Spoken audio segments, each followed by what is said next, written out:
Hey, what is up guys? So I got something super cool to share with you guys, and I think some of you guys will kind of hate me for it because it might be a deck that you guys are going to be seeing on DevPro or any Dueling Network, any of those applications, because it is pretty dirty. What it does is it makes it so your opponent cannot Yu-Gi-Oh! So, obviously a pretty good effect. Nonetheless, it's a very, very basic combo just to be able to spam the Monarchs. Monarchs actually have one of the better draw powers here in the game. What we're going to be abusing today is the Arcana Force 21, the World, or XXI.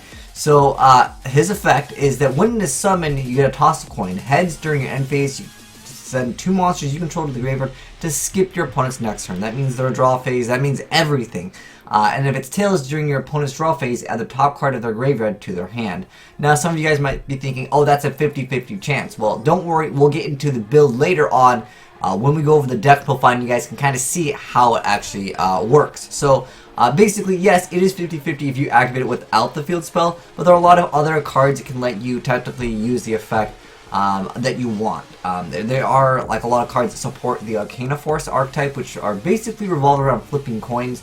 But again, you have a card that you can apply whatever effect that you want. And you can see the opponent can't even do anything, and he's eventually going to get his entire hand looped. Not only can he not play, but the thing is his entire hand will eventually be looped, courtesy of the Erebus Netherworld Monarch, or Underworld Monarch as it's called in the TCG. But anyways, there are 2 different builds for it. The OCG one will be technically more meta, just because you're able to play the Chicken Race, Pseudo Space, and all that other free extra draw power. But the thing is, Monarchs, guys, they still have an insane amount of draw power. As some of you guys know, previously we had the Monarch FTK deck, and that kind of got nerfed here in the TCG. But the thing is, people are still, having Monarchs in their, trade binders and stuff like that, or they're just set aside because this deck is relatively cheap and it's really good for the price, and it has one of the most abundant amount of draw power that any deck has had in quite some time, especially since all the cards are easy to pull off. I'm sure a lot of you guys have Monarchs lying around, and you guys will see that his opponent couldn't even play. Yes, he could be attacking, but the thing is, he's just trying to show off that he can hand loop his opponent here for all of their cards, and you can actually go through your entire deck. Technically, you can deck yourself out if you want, but you can recycle a lot of the cards, as you guys will see. But he's got triple of the original Monarchs here. His opponent hasn't even made one move because he's not allowed to play. Yes, you can get stopped by things like Ghost Ogre. Yes, you can get things stopped by Effect Veiler. But the thing is, a lot of decks right now, they're playing like Triple Maxi on their hand traps. And the other ones, even like Snow Reaper or the Ghost Reaper, that card is something people generally like to side deck. If they max you, obviously they can draw cards, but it doesn't really matter because they're never going to play. Your opponent literally cannot play if they don't happen to have Effect Veiler or Ghost Ogre. They literally can't Yu-Gi-Oh! Because this makes it so they skip their entire turn. That's no draw, that's no nothing. He's just going off here. He's just trying to just show off what you can do in the deck. He's going to go ahead and just NTSS all of his own cards just because, why not? And then the other guy's destroying the Force. The World. But like I said, guys, your opponent literally cannot play, and he looped his entire hand in addition to making him not play. So if you really want to annoy your opponents, I guess this is the perfect deck for you, because like I said, it makes it so your opponent cannot play, and then you loop their whole hand, and at that point they probably want to quit Yu-Gi-Oh, which is a thing with certain decks. I don't know if this will get nerfed relatively soon.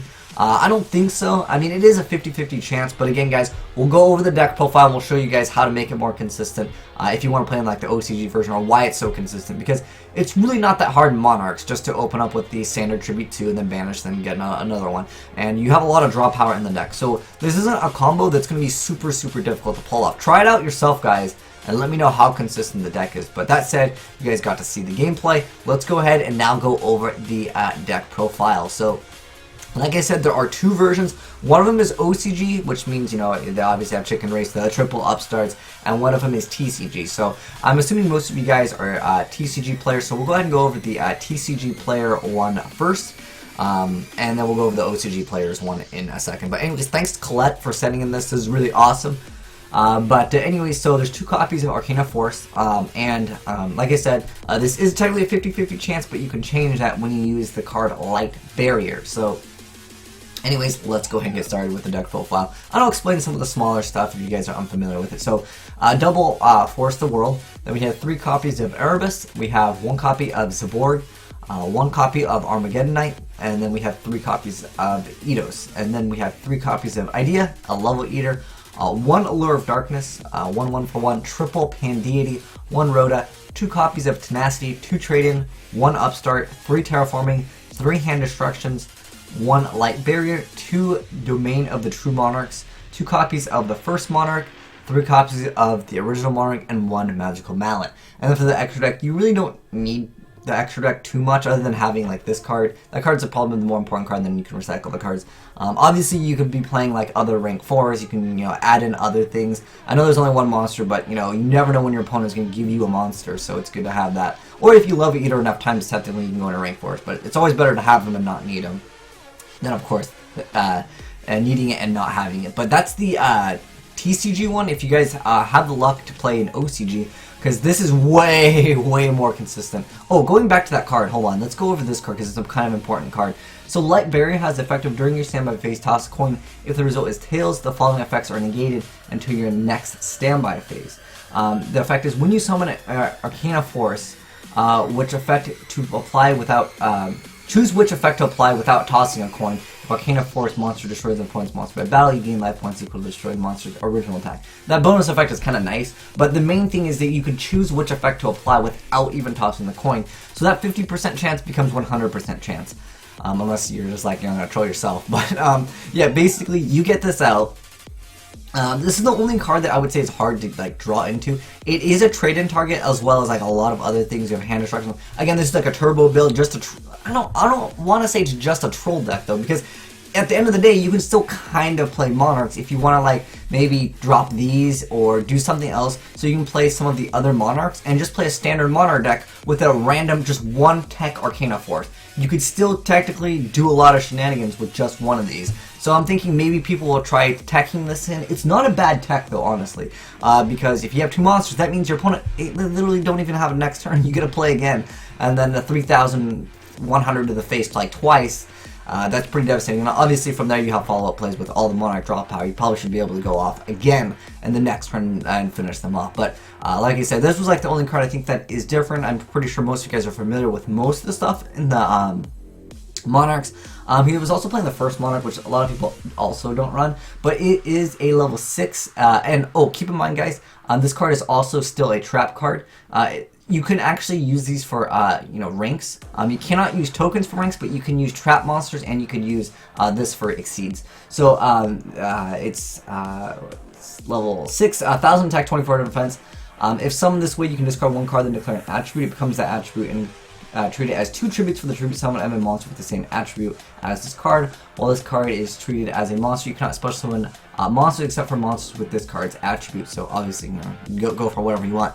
The original Monarch is a very good card. One card I really recommend you guys to at least play is Pleiades, because this is a light, so you can use Pleiades as a target. But if you guys are playing in the OCG, highly recommend you guys to play this over here with the triple Upstart Goblins. I think it's funny in the TCG how we hit that card. But the differences are the triple Upstarts, and you have the triple Trick and Race, which makes the deck way more consistent. Other cards you could consider, because it is the OCG, if you wanted to, is Harpies. I don't know if I could spell right. Harpies Feather Duster, apostrophe S. Harpies Feather Duster is also legal in the OCG, so can recommend you guys to run Harpies Feather Duster. There's also Monster Reborn. I believe in the OCG they have this. Let me go to the OCG. The OCG, yeah, they still have Monster Reborn. Like, Monster Reborn goes in and out in the TCG and OCG all the time, but it is technically still available, so you guys could have access to that. Another card some people considered playing. I remember seeing this in another build a while ago, but this is like before a lot of the other stuff came out, was Treeborn.